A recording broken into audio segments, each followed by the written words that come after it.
guys, welcome to Bar Z. My name's Stan, and today we're going to be doing phase 3 of the shop extension. Or actually, I should say we're doing 3 phase of the shop extension. Don't think I didn't plan it like that. All right, so we're doing the 3-phase conversion of the shop. We're doing an entire shop system where we install one big phase converter. All the power goes through the phase converter. Everything goes into one 3-phase panel, no single phase panel at all. And we distribute all the power in the shop via that 3-phase panel. Now, our phase converter is courtesy of American Rotary. Those guys have been great to deal with. A lot of you guys know they are friends of the show, and they host Summer Bash for us and do all these things for us. And they did give me this phase converter, so this could be considered a paid endorsement. And a lot of you guys know I don't endorse anything unless I love it, and I think I love this machine. It's pretty damn cool. But I did get all the other components I needed, all the major electrical switchgear, panel board, breakers. We got a lot of accessories from American Rotary. They're pretty much one-stop shopping for all your for all the hard parts that you need. So let's get into it. Let's go see what it takes to get 3-phase in the entire shop. Okay, so after some field work, I'm back in the shop and we're getting started again on doing the shop work. I just threw some 2x6s up there that I had. Those are some pressure treated. It doesn't really matter what they are. I threw them in with a couple of joist hangers. And you can see right there, I stubbed out with my air lines from the attic of the other side of the shop. So those are coming off the manifolds. We'll try to look through the window and that center beam. You're getting a little glare off the glass.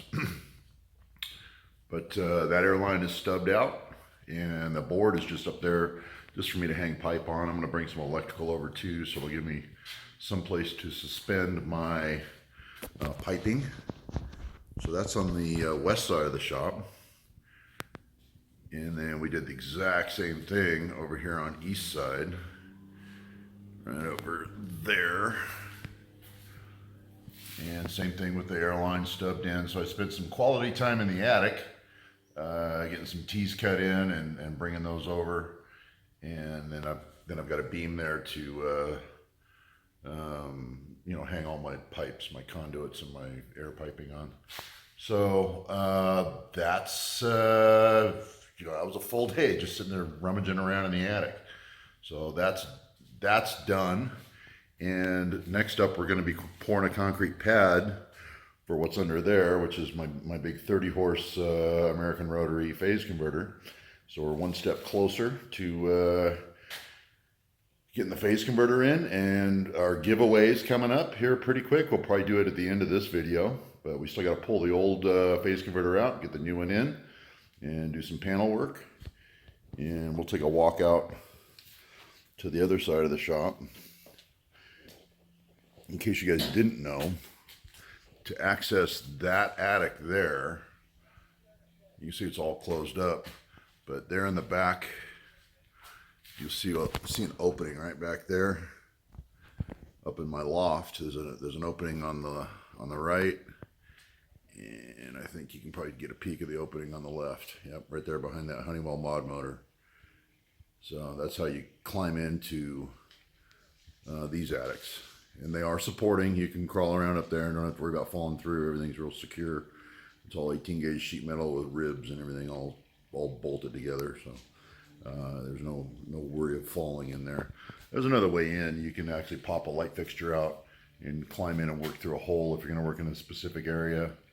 But if you just got something quick to do, it's easy to just go in and through the attic hole.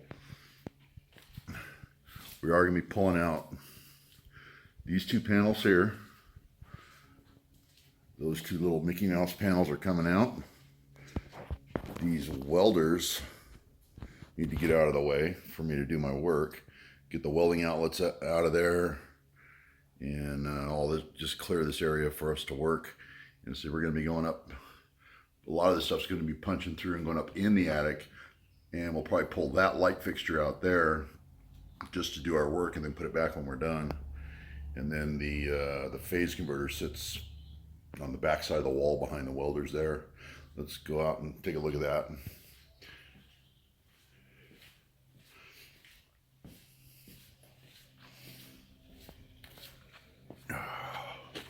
Right there, those solar panels are stacked up, and we'll have to move the panels, do a little bit of prep, a little digging, get some rocks moved, and pour a little pad there, and it'll be just opposite of my air compressor. So that's about the size of it. It's a small pad we got to put in for the phase converter, but just getting that thing out of the shop and in its final resting location is a milestone.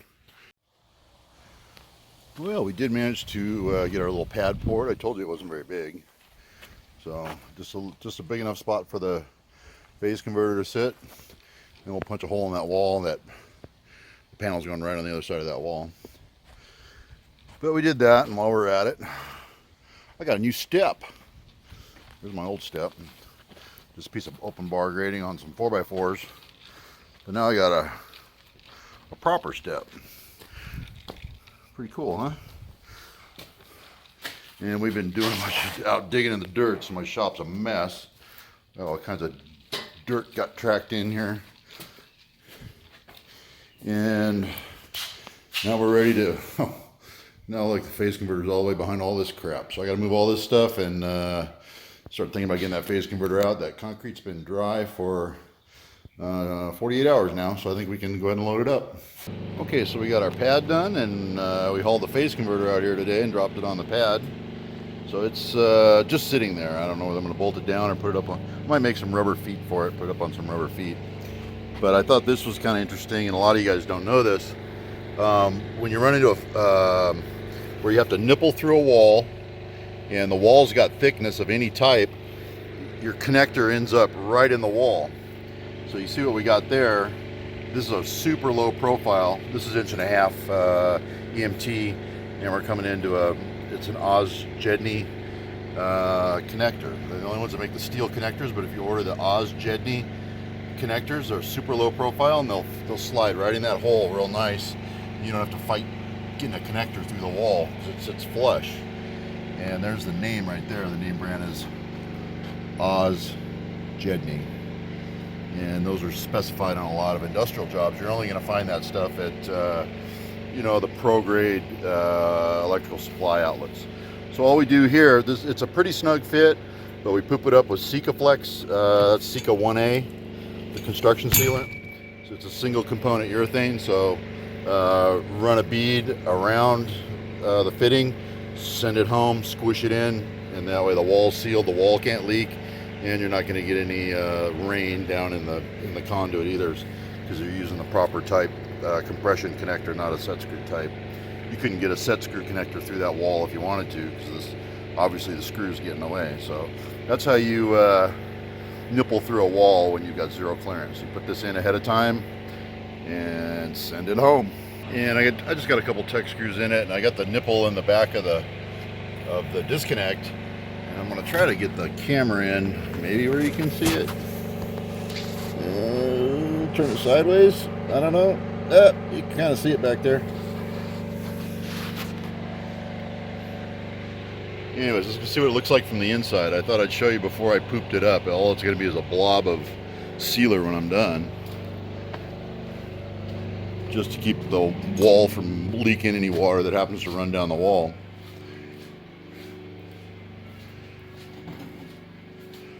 That's what you're going to see from inside. So we cut a reasonably tight hole, but you can just barely catch that connector right there. You can't see much of it, and a little caulking in here to make it pretty, and it's done. But this is already the right length. This is the location of my new panel right here, right in that space between the pipe and that corner. Panel fits in there just fine. All right. All that shit's coming out, but I wanted to get that disconnect installed today. Okay, so we got a little farther with this today. I made some vibe mounts. Those are UHMW blocks, drilled and tapped with a piece of all thread, and I just used some nuts and washers as jacking bolts, so it's got some vibration isolation there. And we've got our, last you saw we were working on the disconnect. We now have the disconnect end. The sun's probably blowing you guys out. 2 wires on top. My native colors are black and blue.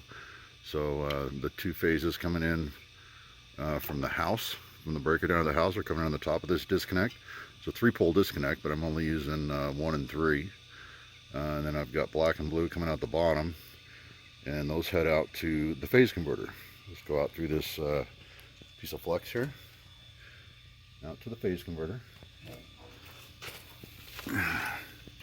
And then black and blue going on the left over here, and then red is your generated phase. Now I flipped them. American Rotor uses blue as a generated phase, but my whole shop is wired black and blue inside, and I'm going to make it so that anytime I open a box anywhere in the shop and I see a red wire, I know it's a generated phase. So without rewiring what I've done in the shop already, I just simply flip the wires, or flip the colors around and flip the wires, left the wires in place.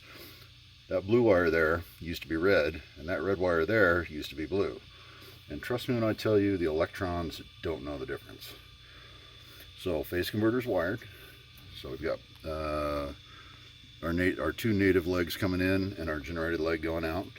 And those come up into, back up into the discon, and here we got black, blue, red, and they're just coiled up here until I get my panel landed inside, and I can just shove them through that nipple, through the wall. You will notice there's grounding hubs in all our concentric knockouts, here and here. And it's kind of a funny story. And I use the word concentric loosely. That's actually eccentric. Square D was the inventor of eccentric knockouts. The code book back in, I think, the late 70s said if you go through concentric knockouts, you put a ground bushing in. So the very next year, Square D, these fellows right here, Square D came out with eccentric knockouts, which was a technicality, because I guess a lot of electricians complained about having to put in ground bushings. So they came out with eccentric knockouts, and they got away with it for 1 year, and then they rewrote the code and says eccentric or concentric knockouts get a ground bushing, and now we're back to putting ground bushings in. So nice try, Square D. No cigar. So we got our ground bushings in. We got a ground lug over there on the side, and I know you probably can't see in it. It's really bright out here today. But these are both considered damp locations, so all connections are made with Nokalux. You just strip your wire back as normal, take a little wire brush and put a dab of that on, and just brush this stuff into the copper, and install as usual, and torque your lugs. So that'll keep your lugs from getting corroded in a damp environment.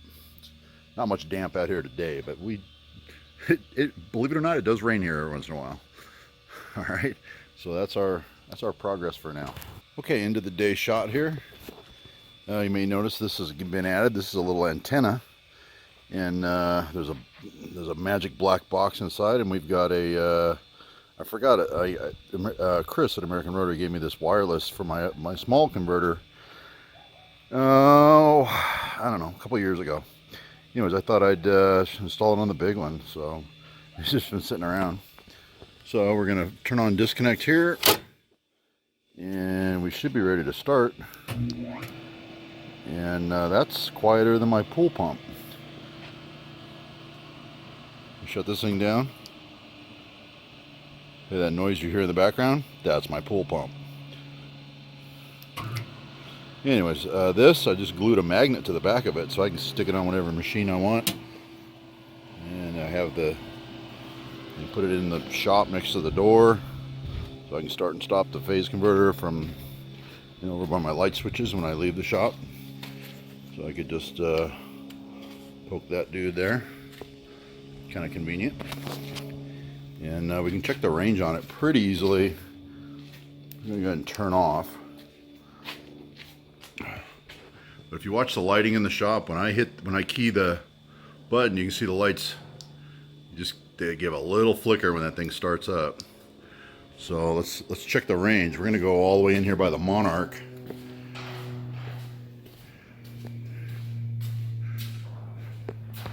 I am as far away as I can get from that phase converter right now. And hopefully you can see the lights in the shop there. Let's start it up. Yeah, I heard it start. And I saw the lights flicker, so she's running. Pretty cool. So the range is good on this thing, good enough for what I need it for. It'll go through what? It'll go through this wall, and that wall over there. So it'll go through 3 walls. And she's running. Okay, I just wanted to hear it run and get this little remote thing fired up. Okay, I get asked this question an awful lot. How much power does a phase converter actually take in standby when we don't have any secondary load? So right now we've got these 3 wires. These are coming out of the phase converter. They're just coiled up here. They're not going anywhere. We're capped on the end of all the wires. It's going absolutely nowhere. So we're going to do 2 things. We're going to measure, first of all, we're going to measure locked rotor, which is what it takes to start the phase converter. And these numbers may surprise you. I've got my meter set to inrush, which is going to measure the inrush current, what it takes to start a 30 horsepower motor. And it's going to record this number for us when we hit the start button. And we're just going to hit start right here. And there it is. It takes 270 amps to start that motor. And that's just for milliseconds. Now we're going to turn off inrush, and we're going to read actual running amps. This thing's up and running, so it's taken 18.8 and 18.8 to just keep this phase converter in standby. That's the amount of power it takes with no secondary load. As the secondary load increases, so will the primary load. But that's going to that gives you an idea how much amperage it takes to get one of these started, and why it's probably more economical after they're up and running to leave them running, not sit there and start and stop and start and stop, because that locked rotor is going to get you every time. It's going to spike the meter, spike the line, and draw more power. So I thought you guys might be interested to see how much power it really takes to spool up a 30 horse. Okay, so we got the old panel out of there, the little pipsqueak panel. Actually, it was 2 of them side by side, and we got our big 3-phase panel in, and we haven't put any breakers in yet. All we've done is feed it, and we used what we had to use was Polaris connectors. We used a couple Polaris connectors. Actually, I'll flash a picture up on the screen of those. These are better than the split bolts, and you can rely on those connections. Anyways, the feed comes from underground right here, goes into the Polaris connectors, and then goes out to the disconnect through this nipple, goes out to the disconnect through the phase converter, and then feeds back. So it's 2 out, 3 back, and then we got our 3 phases coming in and a neutral. So line 1 and 3 are my natives. Line 2 is my generated. So anytime I see a red wire, it's not gonna give me 120 volts. So from phase to ground here, I get 120. From phase to ground here, I get 120. But from there to ground, I get some crazy 2 something. So, and it can shift too. So just don't ever want to rely on that for 120 volt. I've still got all my pipes disconnected that were going out to the shop. And as you can see here, all my connections, I see there's neutrals, there's blues and blacks. And that's all I used on that side of the shop. Unfortunately, I did put a red in. I didn't remember that I did, but I got a couple blues and blacks, but there is 1 red. And I went through and I labeled all these. What is this? This is the south outlets in the shop. So I'm going to go ahead and pull this wire out. I'm going to pull in probably a black. So I've got, let's see, what's this one? That's north outlets. So I'm probably going to pull out the south outlets, pull out the red, put in a black. That way there's never any chance of anything getting switched around. But I know the rest of the shop is, for the most part, black and blue. All right, but the red is going to be reserved just for the regenerated leg throughout the shop, and we're going to make a warning label, put it in here, warning people not to connect to the red line. I'm not always going to be around, so if somebody else gets in here after me, they've got some warnings there so they know not to connect to that red line. All right, but that's the panel installed. So far everything's going in clean. I just got to tidy up this conduit. I'm going to have to extend them because they're not going to, you know, reach. I'll probably have to pull a new wire anyways because they're probably not going to be long enough. Who knows? This one just kind of goes up there, up against the ceiling, and I got to cut the pipe down. Some of the wires might be long enough. We'll see what we got to do. Okay, well, we got everything buttoned up, and you guys probably noticed that I even touched up the wall and painted the pipes. So the new pipe I put in, I just put in some couplings there, brought them down, and spray painted them white. So maybe the anal got to me a little bit. But we've only got one red wire in the whole panel, but that's going to a 3-pole breaker. So it goes black, red, blue, black, red, blue, black, red, blue. And we've got a bunch of empty spaces. You see that's the center leg all the way down.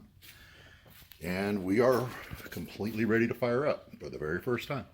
Shop has been dark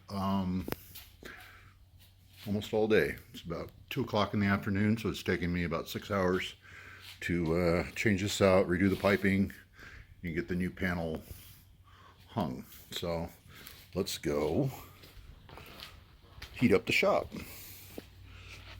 You see we've got all our coiled wire that was here. We fed that inside and refed the panel. And this is the main disconnect for the whole panel. If there's a fire, if there's anything going on in the shop, I can just come out here, flip the switch, and the shop goes completely dead. So we don't need to run the phase converter yet.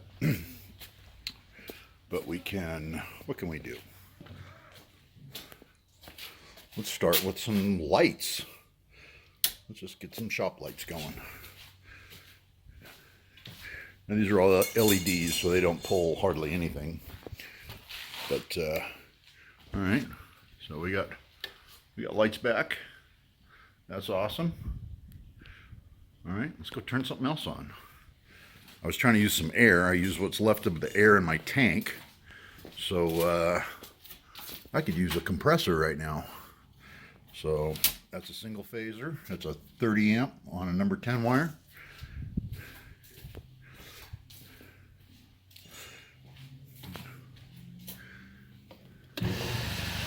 All right, I got an air compressor. Wow, it's like the shop's getting back to normal.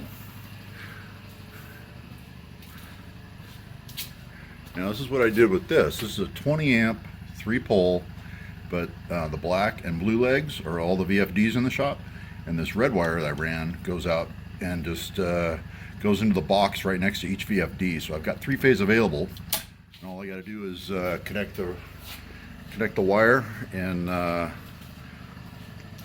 all my single-phase outlets. I can scab onto the side of them, like this one here.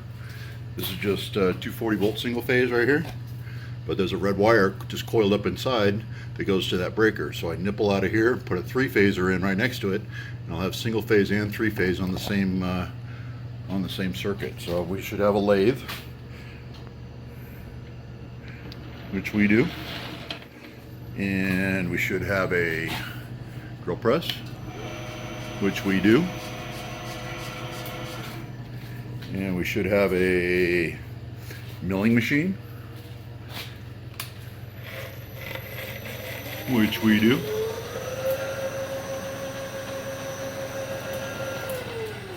All right, so all the single phasers are back up.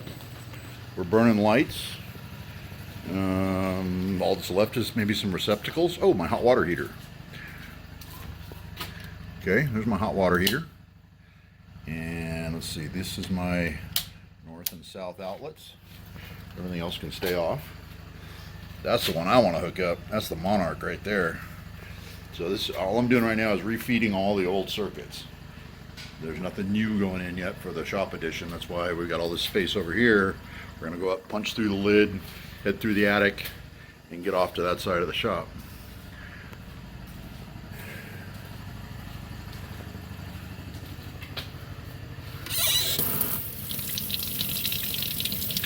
Okay, and I got hot water.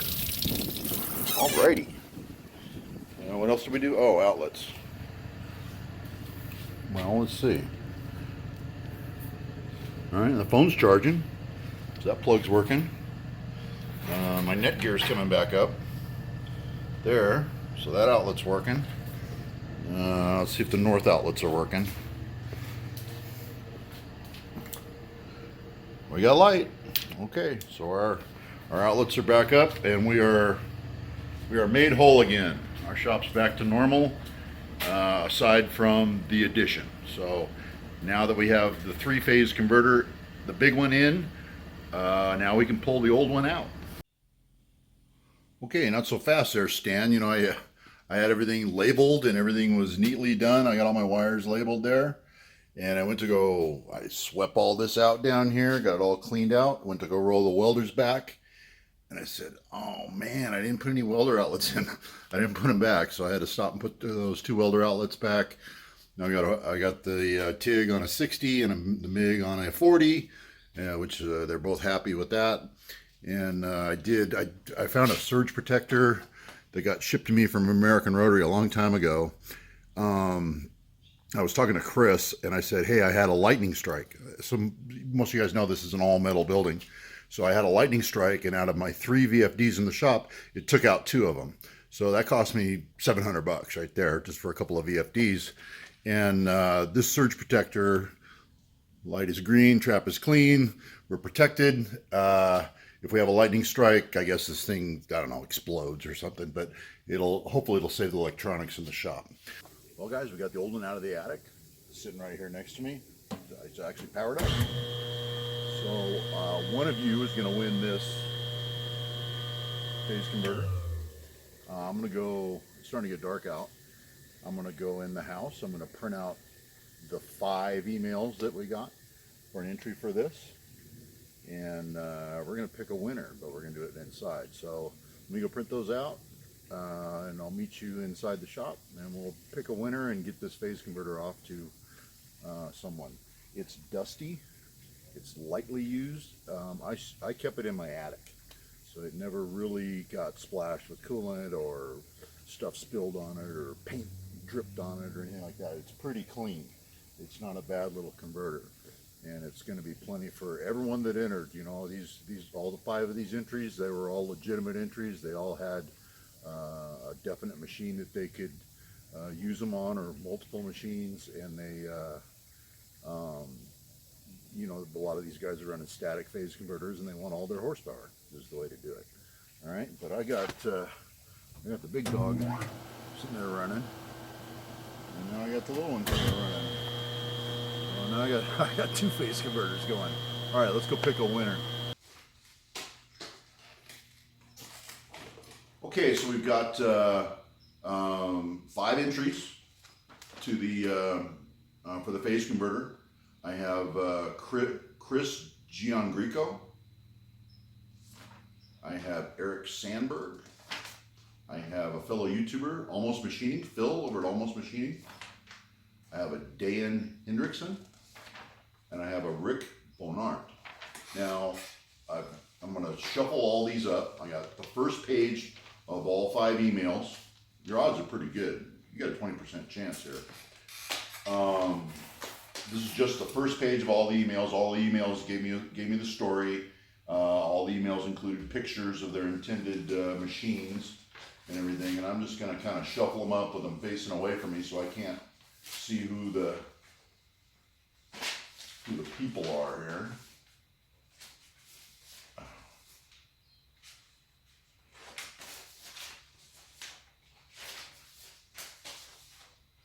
These are not good like a deck of cards. These don't slide good.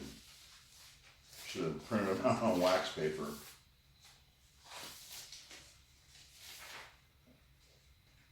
Alright, that's probably enough. Alright, we're going to fan them out again. Again, away from me. We're going to, so I can see 3 or 5 corners sticking up there. Okay, there's all 5 emails. And now we're going to pick a winner out of these 5. I'm just going to randomly pick one because I can't read any of the names. I don't know who's who. So let's just pick a random one here.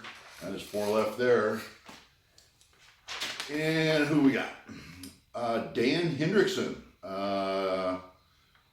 It says, I'll just read you his email. It says, Dear Stan, thank you for providing this great opportunity for an RPC. Until recently, I've been an armchair machinist living vicariously through YouTube. But not long ago, this 13 by 40 lathe, he included a picture, came to my workshop. It was in running condition but needed attention, and I couldn't leave well enough alone. I planned to power it with a VFD, however, very recently, the mill has been betrothed to me. I don't have it yet, but it's been promised. Powering both machines makes the idea of an RPC much more appealing. As of now, I am still just a machine cleaner, but making hobby chips is not too far off. And should that RPC have my name on it, oh, he can pick it up at the bash. I guess he's coming to the bash this year. If you've already registered, great. So I got a will call. I don't even have to ship it. That's great. I was looking forward to building that crate. The shop extension is looking great. Best regards, Dan Hendrickson in Arizona. Okay, Dan, congratulations. You won the ADX phase converter. If you want to pick it up during the bash, fine. If not, shoot me an email. I'll put it in a crate and get it off to you. But thanks for the email. Thanks to everyone else that entered. You know, you had a pretty good chance. You know, 20% chance is a pretty darn good chance of winning that thing. So, Dan, Phil, Rick, and Chris, I'm sorry you didn't win, but thanks for entering. Thanks for the nice emails. I read them all, okay? So, Dan, shoot me an email and let me know what you want to do. And thanks for watching the shop extension phase 3. 3 phase. All right. Thanks for watching. We'll see you on the next one.